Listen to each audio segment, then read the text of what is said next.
أعوذ بالله من شرور أنفسنا ومن سيئات أعمالنا، من يهده الله فلا مضل له ومن يضلله فلا هادي له، ونشهد أن لا إله إلا الله وحده لا شريك له، ونشهد أن سيدنا ونبينا ومولانا محمدا عبده ورسوله، صلى الله عليه وعلى آله وصحبه وبارك وسلم تسليما كثيرا كثيرا. أما بعد، فأعوذ بالله من الشيطان الرجيم. بسم الله الرحمن الرحيم. والذين جاهدوا فينا لنهدينهم سبلنا وإن الله لمع المحسنين. وقال الله سبحانه وتعالى: كنتم خير أمة أخرجت للناس تأمرون بالمعروف وتنهون عن المنكر وتؤمنون بالله. وقال الله سبحانه وتعالى: إنما يعمر مساجد الله من آمن بالله واليوم الآخر وأقام الصلاة وآتى الزكاة ولم يخش إلا الله فعسى أولئك أن يكونوا من المهتدين. أجعلتم سقاية الحاج وعمارة المسجد الحرام كمن آمن بالله واليوم الآخر وجاهد في سبيل الله لا يستوون عند الله. وقال عليه الصلاة والسلام: لغدوة أو روحة في سبيل الله خير من الدنيا وما فيها، أو كما قال عليه الصلاة والسلام. میرے محترم دوستو، عزیز اور بزرگوں، اس میں تو کوئی شک نہیں کہ اللہ رب العزت نے تمام کامیابیوں کے وعدے اپنے دین کے ساتھ کیے ہیں. اسباب پر، دنیا پر، دین کے علاوہ کسی راستے پر اللہ کا کوئی وعدہ نہیں ہے. اور اگر دنیا میں بے دینی سے آدمی گزارا کر بھی لے تو اس بے دینی کے بعد پھر ہمیشہ کا عذاب اور آخرت کی سزا یقینی ہے. اس لیے اس کے علاوہ کوئی راستہ نہیں ہے کہ آدمی دین کے علاوہ کوئی راستہ، مسلمان دین کے علاوہ کوئی راستہ یا غیر اسلام کے علاوہ کوئی راستہ تلاش کریں کہ ممکن نہیں ہے. من یبتغی غیر الاسلام دینا فلن یقبل منہ، کہ جو دین کے اسلام کے علاوہ کوئی راستہ اختیار کرے گا کہ اللہ کے یہاں اس کی یہ محنت، اس کا یہ راستہ اللہ کے یہاں قبول نہیں ہے. اور جو چیز اللہ کے یہاں قبول نہیں ہے وہی جہنم میں جائے گی، جو چیز اللہ کے یہاں قبول ہے وہ جنت میں جائے گی. یہ بات طے ہے کہ جو چیز اللہ کے یہاں سے مردود ہے وہ جہنم کے لیے، اور جو چیز اللہ کے یہاں قبول ہے وہ جنت میں جانے کے لیے. اس لیے یہ تو بات پکی ہے کہ دین کے بغیر گزارا نہیں ہے. جس طرح دین کے بغیر کامیابی نہیں ہے کہ اس طرح جزوی دین کے ساتھ بھی کامیابی نہیں ہے کہ تھوڑا سا دین، تھوڑا سا عمل، بلکہ اپنی اپنی طبیعت کا دین چھانٹ لینا کہ اسلام تو اختیاری چیز ہے کہ جو جتنے اسلام پر چلنا چاہے چلے، جس کی جیسی ہمت ہو، جس کی جیسی استطاعت ہو، جس کے جیسے حالات ہوں، جس کا جیسا معاشرہ کلچر ہو، کہ نہیں، اس کا نام دین نہیں ہے. دین تو ایک مکمل اور قائم چیز ہے. اس لیے دین نہ حالات کے تابع ہے بلکہ حالات دین کے تابع ہیں، اور دین دینداروں کے تابع بھی نہیں ہے بلکہ مسلمان حکم کا تابع ہے، حکم کا پابند ہے. تو جزوی دین سے بھی حالات ٹھیک نہیں ہوں گے جس طرح بے دینی سے حالات ٹھیک نہیں ہوتے. تو پورا دین زندگیوں میں آوے کہ پورا دین زندگی میں دین کی محنت سے آ سکتا ہے، بلکہ دنیا کی محنت کے بغیر نہیں آتی. تو دین کی محنت کے بغیر کیسے آ جائے گا؟ والذین جاہدوا فینا لنہدینہم سبلنا، کہ ہم تو محنت پر ہدایت دیں گے بشرطیہ کہ محنت صحیح ہو. اس لیے فرمایا ہے والذین جاہدوا فینا، کہ جن کی محنت ہمارے اعتبار سے ہو، ورنہ ہر جوہد پر ہدایت نہیں ہے. کہ مجاہدے تو لوگ بہت کر رہے ہیں، تاجر بھی مجاہدہ کر رہا، زمیندار بھی مجاہدہ کر رہا، ملازم بھی مجاہدہ کر رہا، اور یہ نہیں بلکہ دین کے راستے سے ہٹ کر دوسری قومیں بڑے بڑے مجاہدے کرتی ہیں. جو مجاہدے مسلمان کر رہے ہیں کہ اس طرح کے مجاہدے غیر بھی کر رہے ہیں. ان میں روزے کی بھی کوئی شکل ہے اور ان میں پیدل چلنا بھی ہے اور ان میں دور سے پانی بھر کر لانا بھی ہے اور بعض تو بڑے بڑے مجاہدے کرتے ہیں. ان کی ایک عبادت ہے کہ اللہ کے یہاں وہ ساری کوششیں محنتیں مردود ہیں، بلکہ مردود ہی نہیں ہیں، ان کی محنتوں پر ان کو عذاب بھی ہوگا، دنیا میں بھی عذاب اور آخرت میں بھی عذاب، کیونکہ محنتیں ان کی کہ نبوت کی اور اسلام کی لائن سے ہٹی ہوئی ہیں. اس لیے ہدایت جوہد پر ہے، اور جوہد کس نے کیا ہے؟ صحیح راستہ کس کا ہے؟ کہ صحیح راستہ ہے انبیاء علیہ الصلوۃ والسلام کا. ان تطیعوہ تہتدوا، اگر تم ان کی اطاعت کرو گے تو ہدایت پاؤ گے. جس کی محنت کا طریقہ، جس کی محنت کا راستہ نبیوں کے راستے سے ہٹا ہوا ہے کہ نہ اس کو ہدایت ہی نہیں ملے گی.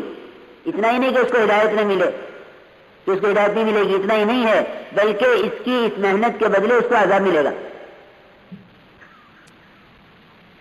کہ غلط محنت کر کے آئے ہو تو غلط محنتوں کا نتیجہ بھی عذاب، جس طرح صحیح محنتوں کا نتیجہ کہ ثواب اور جنت. اس لیے محنت کو سمجھ کر کرنا ہے، اس محنت کو سمجھ کر کرنا ہے کہ انبیاء علیہ السلام کا کیا راستہ ہے، انبیاء کیوں بھیجے جاتے ہیں. کلما ہلک نبی خلفہ نبی، کہ جب بھی ایک نبی محنت کر کے جاتے ان کے پیچھے دوسرے نبی آ جاتے.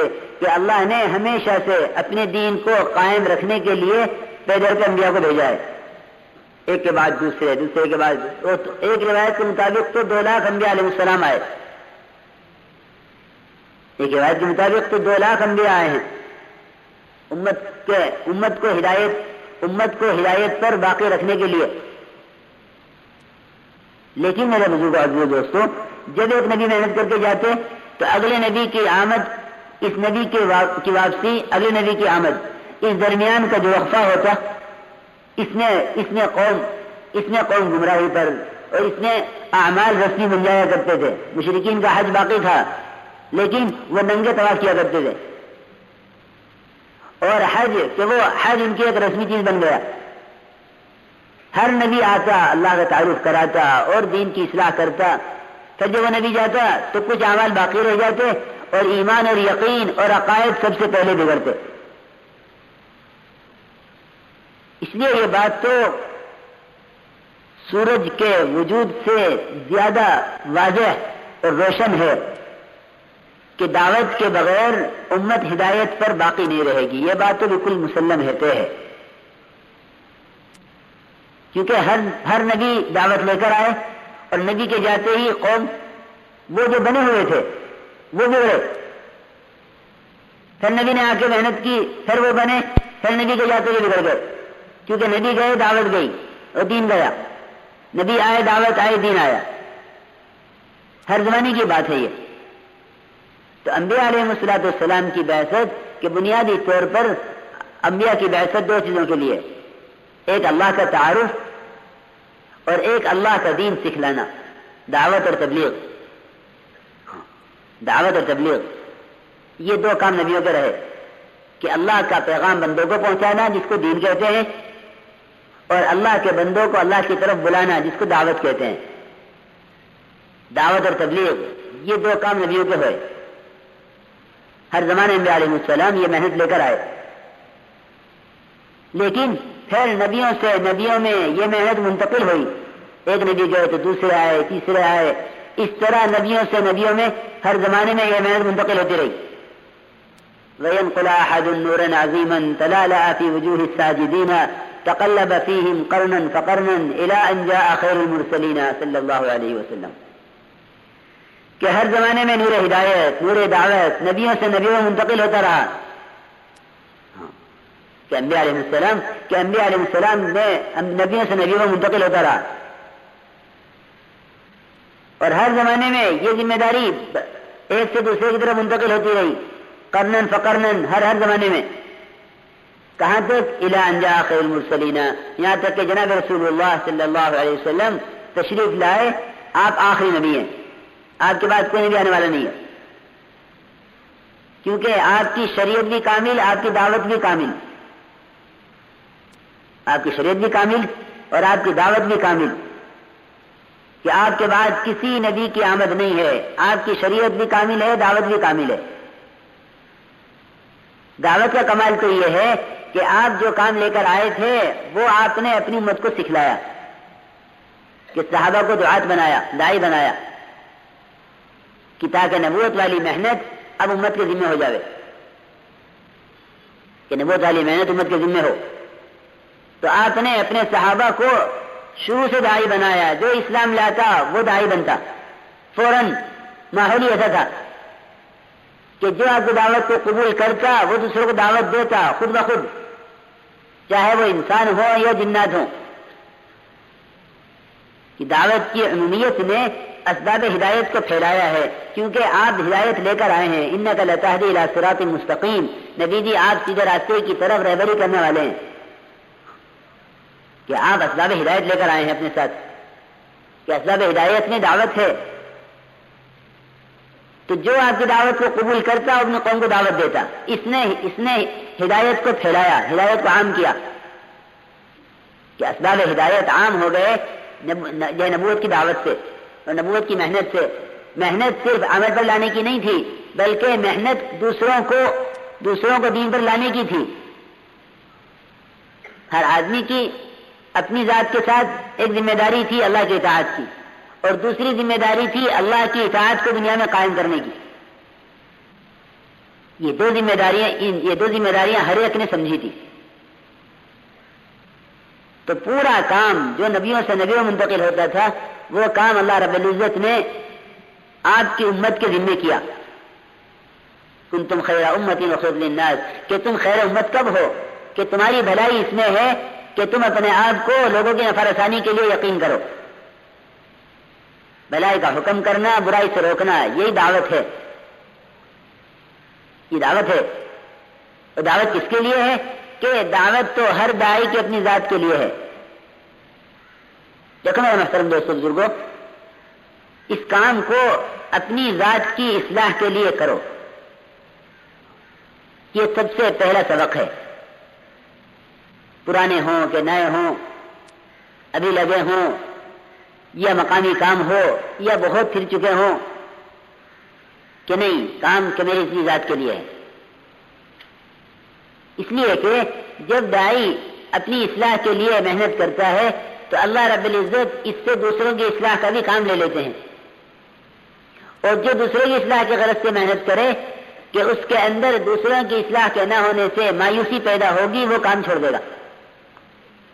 کہ لوگ مانتے نہیں ہیں، لوگ سنتے نہیں ہیں، ہم نے تو گشت بھی کیا، تعلیم بھی کی، ہم نے تو ان کو دعوت بھی دی، ہم تو ان کو نماز پڑھ بھی لائے، مگر یہ نہیں آئے. امت نے بھلائی کا حکم کرنا اور برائی سے روکنا اس لیے چھوڑ دیا کہ اس کام کو محض دوسروں کے لیے سمجھا گیا. اس کام کو محض دوسروں کے لیے سمجھا گیا ہے، اس لیے امت نے یہ کام چھوڑ دیا کہ جو کام اپنے لیے ہوگا وہ مستقل ہوگا اور جو کام دوسروں کے لیے ہوگا وہ وقتی ہوگا. یہ طے ہے بات. جو میں نے دوسروں کے لیے کرے گا وہ ان کے بات نہ ماننے پر مایوس ہو جائے گا کہ لوگ نہیں مانتے، کہ اچھا بھائی تم نے تو پہنچا دیا، تبلیغ ہو گئی. ہاں، لوگ تبلیغ اسے سمجھتے ہیں کہ تم ان کے کان میں بات ڈال دو تو تمہاری تبلیغ ہو گئی. حالانکہ تبلیغ ایک محنت ہے، اور محنت اس کی ہے کہ یہ بات میرے یقین تک پہنچ جائے، یہ بات میرے اندر اتر جائے. دوسرے تک پہنچ جانا بات کا، کہ بات کا دوسرے تک پہنچ جانا یہ ضمناً ہے. اصل تو دعوت اپنے اندر اتارنے کے لیے ہے. داعی کو دعوت سے پورا فائدہ ہوتا ہے، چاہے دوسرے اس کی بات کو قبول نہ کریں. داعی کی نجات اور اس کی کامیابی اس میں نہیں ہے کہ دوسرے اس کی بات مان لیں تو یہ کامیاب ہو گیا اور اس کی بات لوگ نہ مانے تو یہ ناکام ہو گیا. ایسا نہیں ہے، بلکہ داعی کی اپنی نجات اور داعی کی اپنی کامیابی اور داعی کی اپنی ترقی اعمال میں اور یقین میں وہ اس پر ہے کہ یہ دوسروں کو دعوت دے، چاہے لوگ اس کی دعوت کو قبول نہ کریں. سواء علیہم انذرتہم ام لم تنذرہم لا یؤمنون، کہ تو علماء نے لکھا ہے کہ دیکھو سواء علیہم فرمایا کہ بے فائدہ تو ان کے لیے ہے جو ایمان لانے والے نہیں ہیں، ڈرانا تو ان کے لیے بے فائدہ ہے جو ایمان لانے والے